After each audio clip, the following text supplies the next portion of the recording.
Geeks and geekettes, ladies and gentlemen, boys and girls, fans, comic book nerds, geeks of all kinds from all around the world.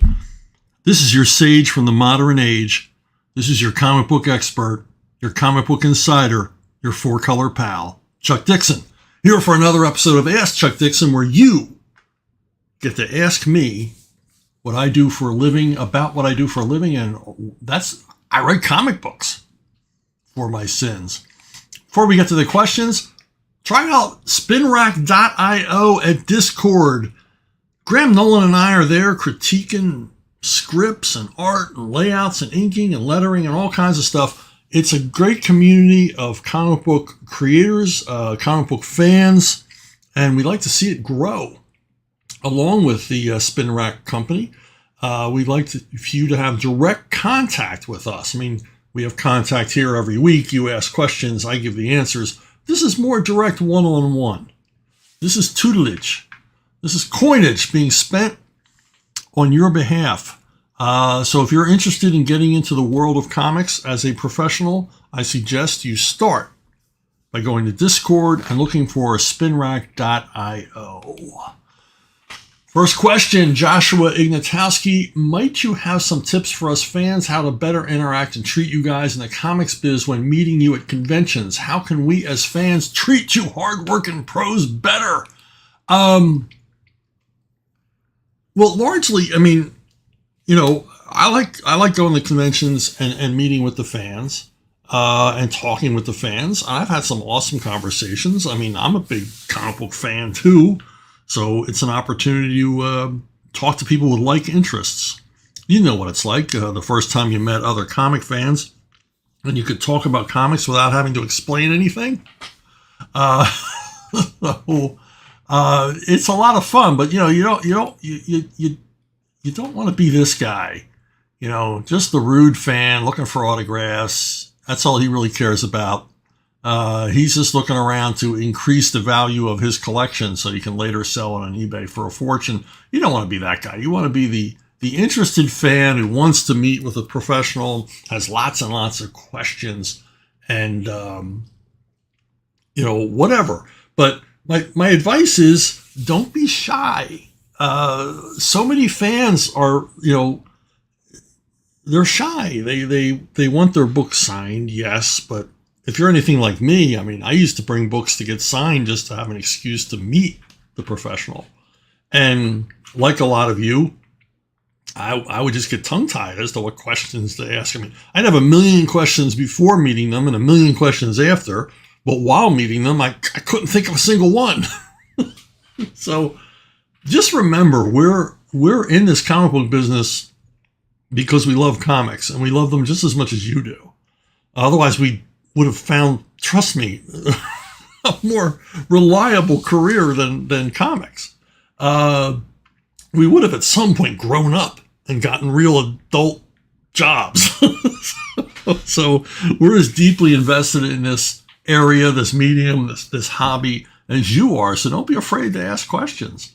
I don't like being bored at a con. That's the worst part, where you're just sitting there and I'm drawing on the table. Just I've got nothing to do because we've got fans standing 12 feet away pointing at me, but they're afraid to come up and say anything. Even if you don't have a book to be signed, whatever. I mean, obviously I like answering questions. I'm here every week with you folks doing that, and I don't mind hearing the same questions over and over again. Because my thing is like, as many times as I've been asked, how did you create Bane? I really don't mind answering the question because it's that person's first time asking it. Maybe they don't come to ask Chuck Dixon. Maybe they haven't read my interviews and they don't know the answer to that question. Or maybe they just want me to tell them the story myself. And quite possibly at a convention, I may tell a different story. It'll all still be true, but I'll fill in details at a con that I won't share here or won't share in an interview. And because, convention appearance, it's like what happens in Vegas stays in Vegas. You know what I mean? I'll reveal stuff my inner thoughts and opinions a little more freely at a convention. Probably not such a great idea, but, because they can then be shared secondhand on the internet. But I've never had anybody rat me out. So, tell any stories out of school that I told at conventions. So there's a reason you should talk to pros at conventions. They will say things. Sometimes because they're hungover or tired, a little punchy on that third day, and they'll just start carping and bitching and complaining. And how much fun is that? So that's my big advice. Don't be shy. Step up. Talk. Yeah, you're going to get the occasional rude pro. There's a few, but very few. Most of us are in it because we love it, and we really do like talking to you. It's not an imposition. Hey, Ignatowski Twin Spin. Do you know of any comics showing what a kick-butt man's man George Washington truly was? I can only think of one.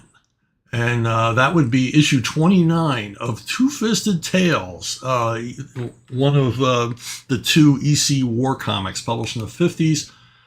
They did a terrific story, Harvey Kurtzman writing, John Severin penciling, Will Elder inks, and it's simply called Washington with an exclamation point. And it shows Washington in action with frontline troops, and what a tenacious guy he was, just a never back down kind of guy. And they show him as a real dude. He's not wearing the wig. We get to see his red hair. We even get to see his bad complexion because he had survived smallpox. Kurtzman was really into the accurate warts and all portrayal of war, and he did a lot of military leaders, Napoleon, Julius Caesar, George Custer, guys like that. And he would do these like little mini bios or little vignettes with those characters in them. And what Kurtzman and Severin and Elder portray here is Washington's what created the man who held the Continental Army together by sheer force of will. If you've ever read about the Revolutionary War, you realize what a freaking genius George Washington was. Military genius, as well as just a badass guy. And in this story, which was true, based on true events, Washington got to hold the line by basically riding amongst his troops, smacking at them with the flat of his sword and cursing them out and calling them cowards and making them stand. Because the Continental Army, the soldiers themselves, brave men, obviously, they left their farms to fight for an idea we still benefit from here in the United States to this day. But they were, after all, farmers for the most part. And they could hunt, they could fire a musket, they could fire a rifle. But when the bayonets got fixed on the British side, our army tended to fold. They tended to run away because they weren't soldiers. And the bayonet was the most feared weapon on the battlefield because that's, and it got to the point where to keep the Continental Army ranks filled, they made contracts with these soldiers, these volunteer soldiers, that they only had to fire 2 shots in anger and they could go back to the farm. Just to stay with us for 2 shots. Hopefully take out 2 British soldiers. Then you can go back to the farm. And the fact that we're a country at all, that we ever freed ourselves from the British, is largely because of the efforts of George Washington. He really was a true American hero. He really, truly was the father of our country. He was there risking his own life for these ideas that we hold sacred today. So that's the only one I can think of. Somebody should do another more extensive comic book about Washington's career, because he really was an incredible guy. And we're very lucky that he was among the founding fathers. Or, we'd all be sipping tea at 2 PM here. Eating crumpets. Ignatowski Triple Spin.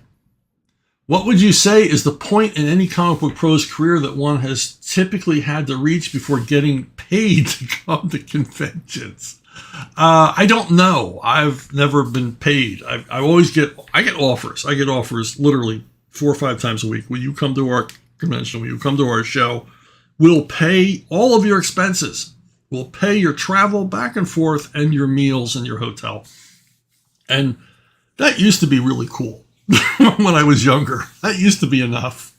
It's just not the allure that it had before. I'm going to go, hang out at a hotel with my friends for the weekend. It's still work. You know what I mean? But yeah, I've never been offered a convention appearance fee. I think you have to be in the lofty clique at the top. You got to be a Neil Gaiman or somebody like that, with a publicist and a manager and an agent and all, and all the rest of that. To gather that kind of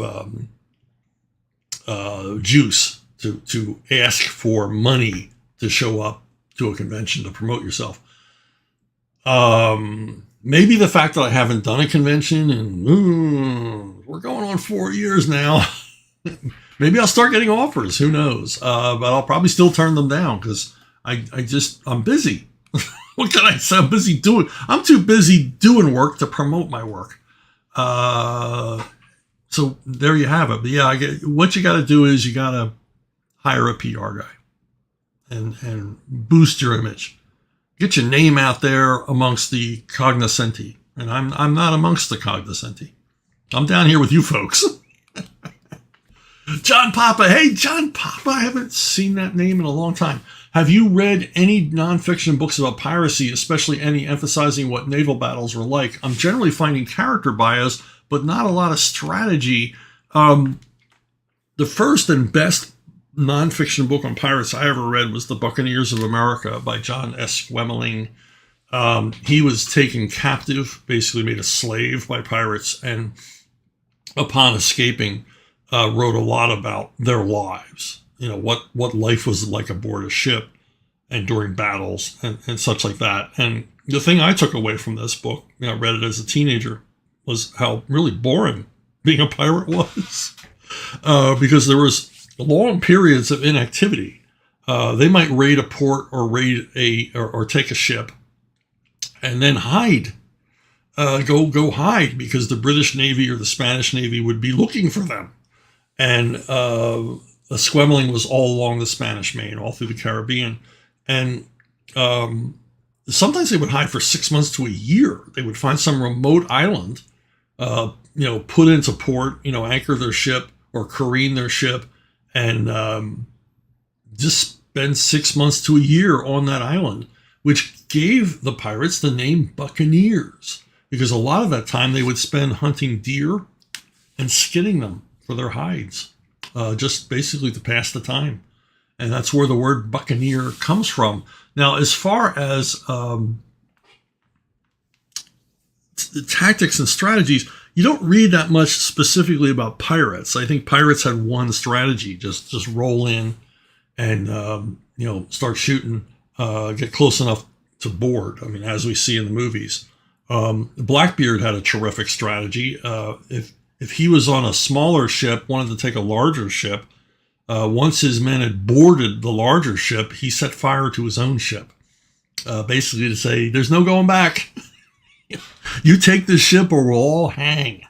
And that gave his crews the motivation to take that other ship for their own. And that's why we remember Blackbeard to this day, because he was a successful pirate and incredibly ruthless.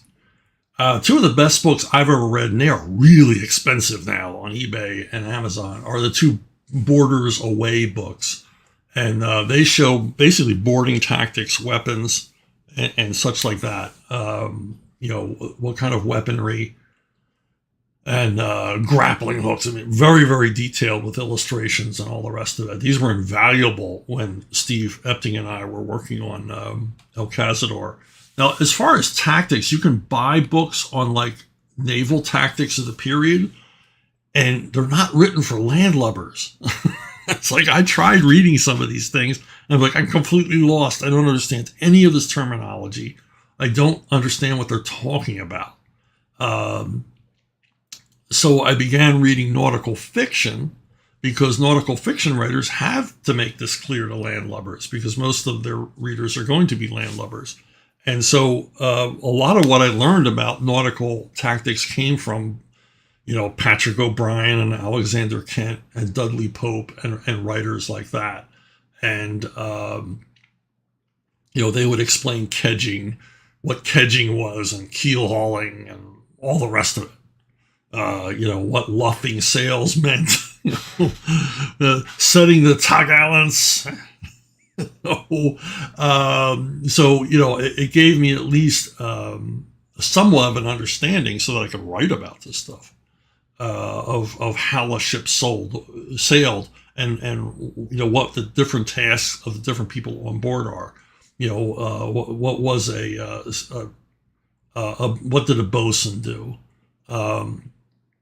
What was a sailing master?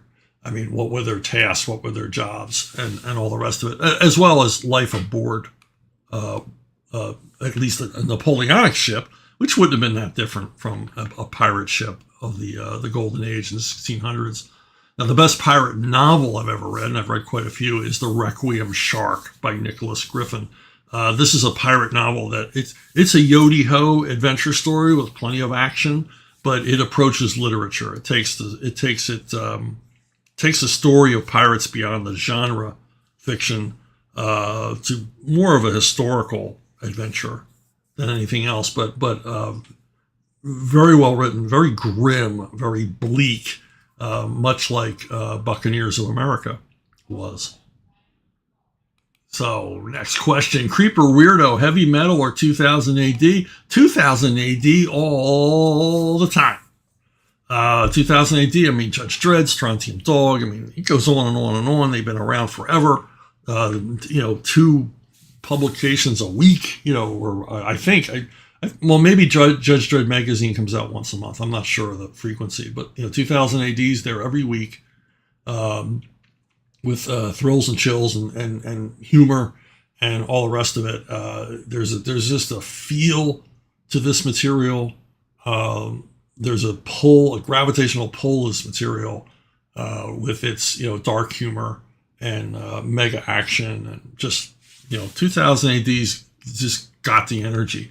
Heavy metal, on the other hand, I mean, it started out as I could have been more excited when heavy metal first appeared on the scene, because most of it was reprints of French material, a lot of which I'd already seen, but now translated into English from Metal Hurlant, the French version, the original version of this magazine, as well as Pilote and other things. So I got to see Mobius and Philippe Drouillet and Mézières and all of these cats that I'd become familiar with by buying foreign editions. But over time, heavy metal began to allow in contributors from the United States and other places, and generally just became a really pretentious rag. And a lot of times it wasn't consistent. The artwork wasn't always good. The stories were always like bleak and depressing and never compelling. There was never any humor. It wasn't a fun magazine to read. It wasn't like 2000 AD, which could also be bleak, but there was always that wry sense of humor to make it all palatable. Heavy metal just seemed to be the place where it seemed to turn into a magazine for first-year philosophy students. And I quickly lost interest as the quality of artwork and quality of stories deteriorated over time. And I flip through it every now and again if I see it at Barnes & Noble or someplace like that, and I really don't see anything that engages me. It all just seems very dreary. So 2000 AD, baby, all the time. Creeper Weirdo gets another one. What do you think of Terry Gilliam films? Gilliam's a guy I really admire. He's a fellow Philadelphian who somehow ended up in England working with the Python guys. And I've always liked the fact that he's an iconoclast. He likes to make films the way he wants to make films. He's a true independent. It's the reason why he's not more prolific. It's hard for him to get stuff greenlit because he's always got these ambitious projects that take a lot of money, and some of them fail. And but he's a terrific filmmaker, a super talented guy, and different. If you see a Gilliam film, it's not going to be like every other film. He doesn't do cookie cutter movies. The other thing I like about him is his deep, deep, deep suspicion of executives in the entertainment industry. When he was making Brazil, now when you make a movie, you form a separate production company. Every movie is made by a separate production company for a lot of legal and accounting reasons, Hollywood accounting. So when he made Brazil, he formed Poo Poo Productions. And its symbol was a medieval monk climbing a ladder with an arrow stuck in his butt. And when asked, why did you name your production company Poo Poo Productions? He said, because he liked the idea of a bunch of big studio execs sitting around a conference table saying, how's the Poo Poo Productions coming along? Have we heard anything new from Poo Poo Productions? So basically, it was just a prank created for the name. Now, I also like Gilliam as a performer as well as an animator. His role in, I'm laughing now, in Life of Brian never fails to crack me up as the mumbling, perverted dude running the torture chamber. He's in charge of crucifixions. And he's obviously got some kind of kink going on that we never quite understand, but we probably don't want to. He directed Monty Python and the Holy Grail. This movie was made on a shoestring budget, and Gilliam wisely leans into the shoestring budget. He lets the audience know within the first seconds of the opening that this is going to be a cheap production, as there's no horses. And he does a terrific job in this. He just sort of does this sort of documentary style filming of the Python guy searching for the Holy Grail. Brazil is, it's about the sum of its parts. There's some great scenes. It doesn't all hang together, but it's always endlessly fascinating. It's always interesting. I'm not sure what point he's trying to make, other than this is his Orwellian fantasy, his vision of what the world to come will look like, and suspicion of government, the idea that we're living in a world that we don't entirely understand, and understanding comes far too late. And it's an interesting film, worth reviewing. 12 Monkeys, I've watched a number of times. It's a terrific sci-fi time travel film, really done in the Gilliam style. Everything from the musical soundtrack to the appearance to some of the really oddball costuming decisions and things like that are pure Gilliam. This guy just never does anything like anybody else does anything. He's always got to put his own unique individual stamp on things. And 12 Monkeys, I've watched endless numbers of times. And he gets great performances out of actors. Bruce Willis is terrific in this movie. I mean, he's generally terrific, but he's really good and obviously very, very invested in the project. And as well as Brad Pitt. Brad Pitt does an incredible job as a lunatic asylum inmate. And I think this movie really added Pitt was basically the pretty boy actor, and I really think this movie elevated him beyond that. Pitt's a smart guy. He picks movies, as well as Willis is a smart guy. They pick movies that will enhance their career rather than just simply make them buckets load of more money. And Pitt really showed he had a lot of acting chops in this that I don't think most people were aware of at the time. But for me, Time Bandits will always be Terry Gilliam's masterpiece. Just a brilliant comedy. It's a bunch of skits mostly pulled together by a storyline that really comes together at the end. And the thing about Time Bandits that makes me want to watch it over and over again is the arrival of God in the form of Ralph Richardson. And I think we all hope that God will be exactly like Ralph Richardson. Kind, gentle, generous, and maybe a little bit forgetful. I would put Time Bandits at the top of my Terry Gilliam list every time. Creeper Weirdo again. What is the best dystopian film? Do you prefer smarter dystopian movies or more fun ones? I like my dystopia neat. And one movie I come back to over and over again. I watched it and didn't realize how much of a hold it got on me. It's called The Rover.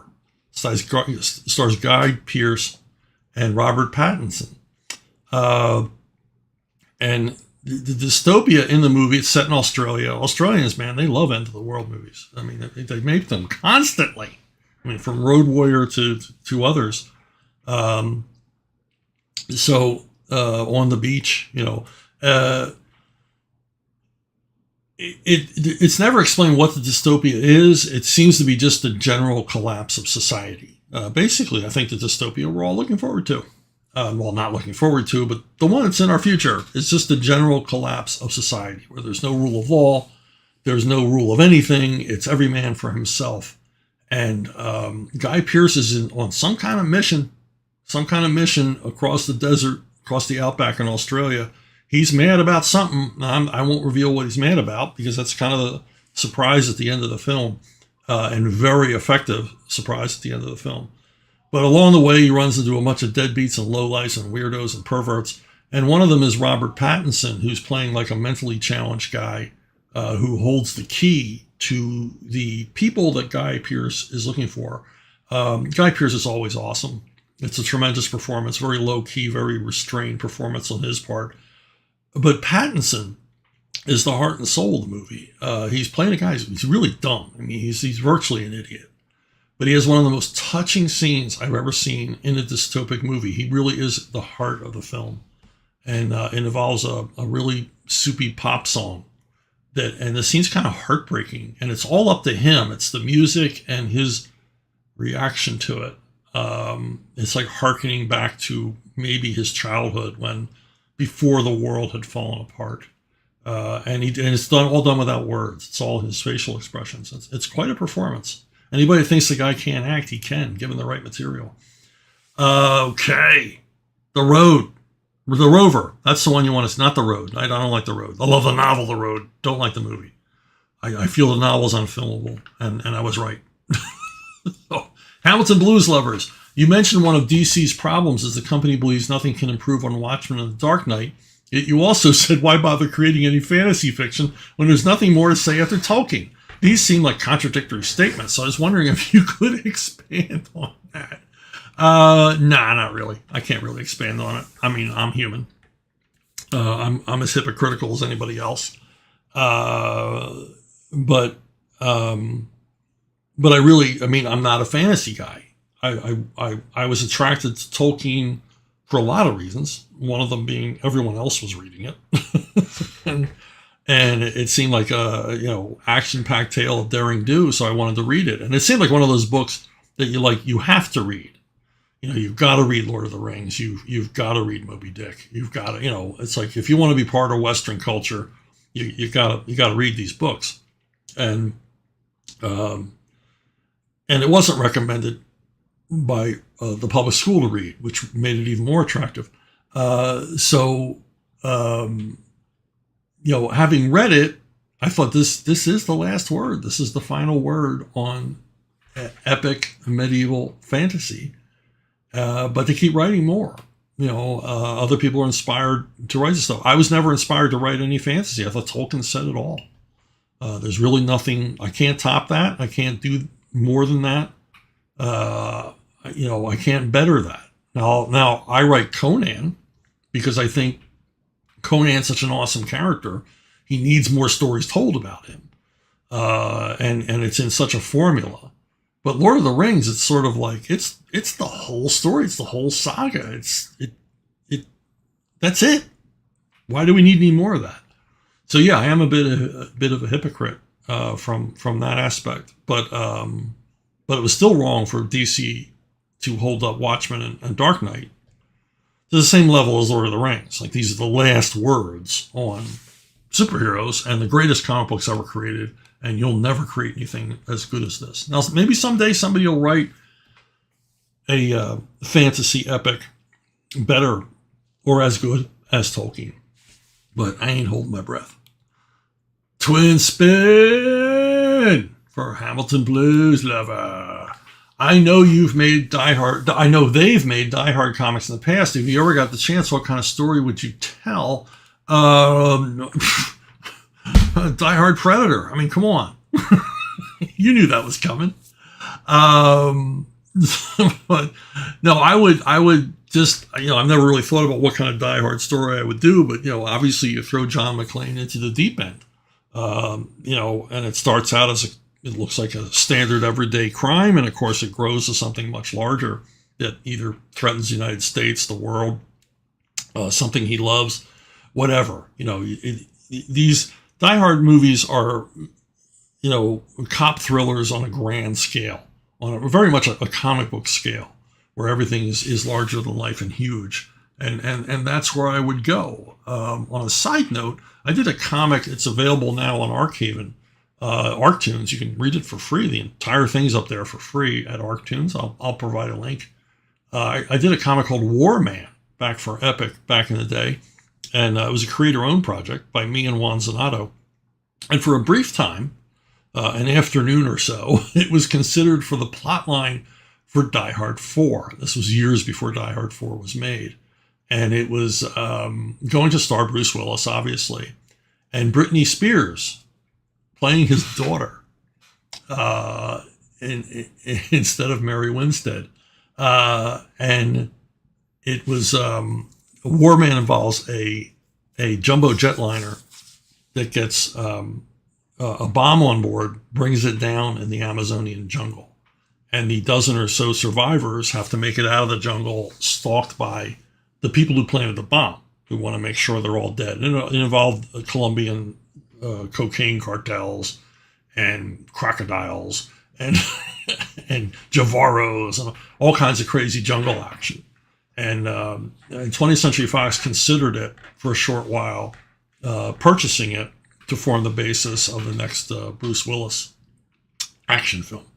But that all, went by the wayside, as so many things in Hollywood do. It came from the Twitterverse. I pulled this one off of Twitter. It's from the Brothers Crin.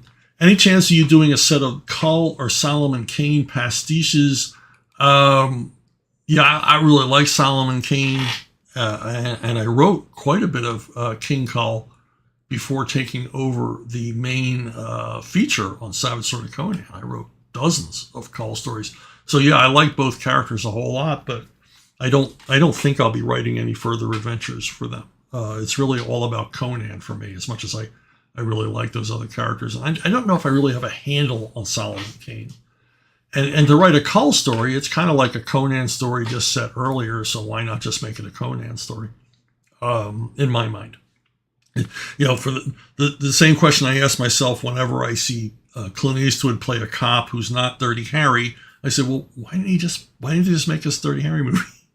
Why wasn't The Gauntlet a Dirty Harry movie? Why wasn't The Rookie a Dirty Harry movie? I mean, they're perfectly suited stories for Harry Callahan. Why didn't they do that? Wouldn't they have made more money doing that?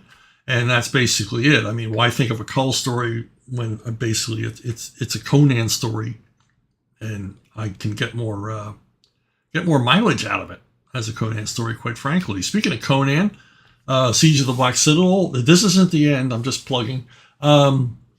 Siege of the Black Citadel is out. Been out for a while. It's doing very well. People seem to like it.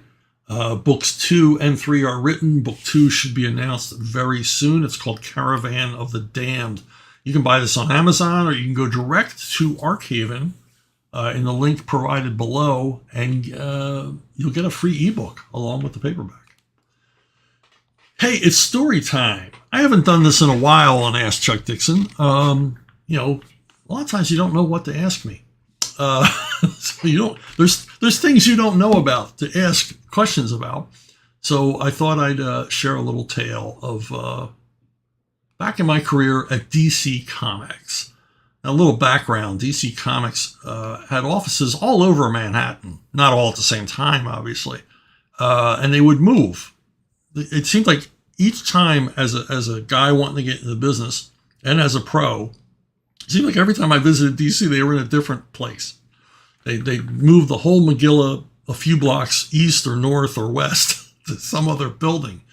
And I first started going to them. They were at 575 Lexington Avenue. And then later on, they were in this building, which we called the Elaine Bennis building in the 90s, because this was the establishment shot on Seinfeld to show that Elaine Bennis was at work for J. Peterman. J. Peterman's offices were supposed to be in here. And 666 Fifth Avenue, unfortunately numbered building, with a fabulous restaurant at the top. I visited all of these places and others when I was trying to get into the business and after I got into the business.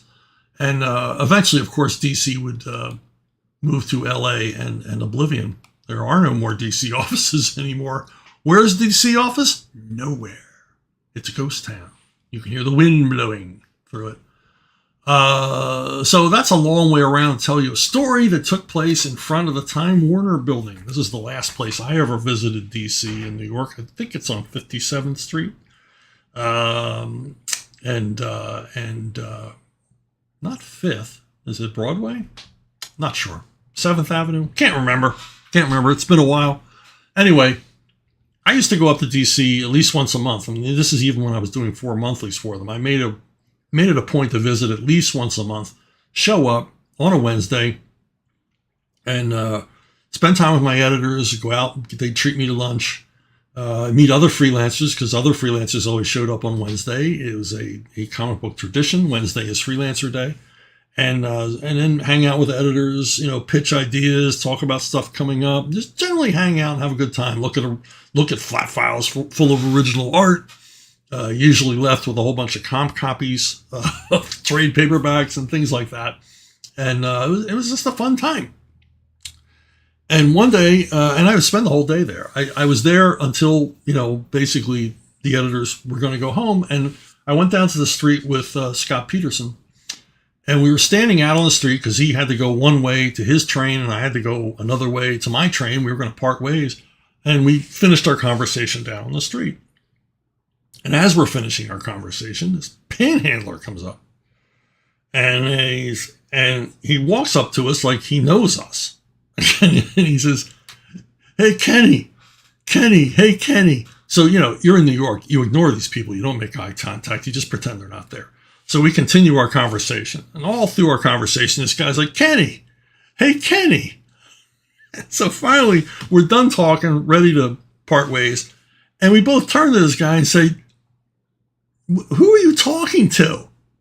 And the guy looks at me and says, "Ain't you Kenny Rogers?"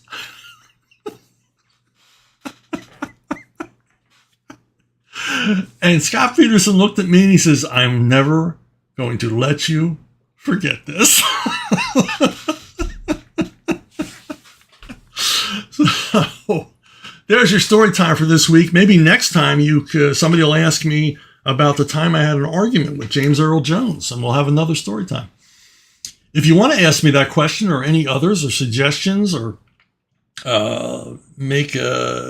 send me pictures of your doggies or kitties, come to brunobookstore@gmail.com, brunobookstore@gmail.com, and that is the most reliable way to reach me. And if you think about it, could you please subscribe? A lot of you have been doing that, and it's really improved the profile. It's really spread the word on this. I've long ago given up the idea of ever making money off of this, but at least I want people to hear me. At least I want to be able to spread the word and have as many people who might want to ask me questions as I can get. So if you hit that subscribe button, it helps me enormously. I've seen a big growth in the number of views and rapidity of the growth and number of views on these most recent videos, because the subscription numbers have gone up. So thank you for that, and I'll see you.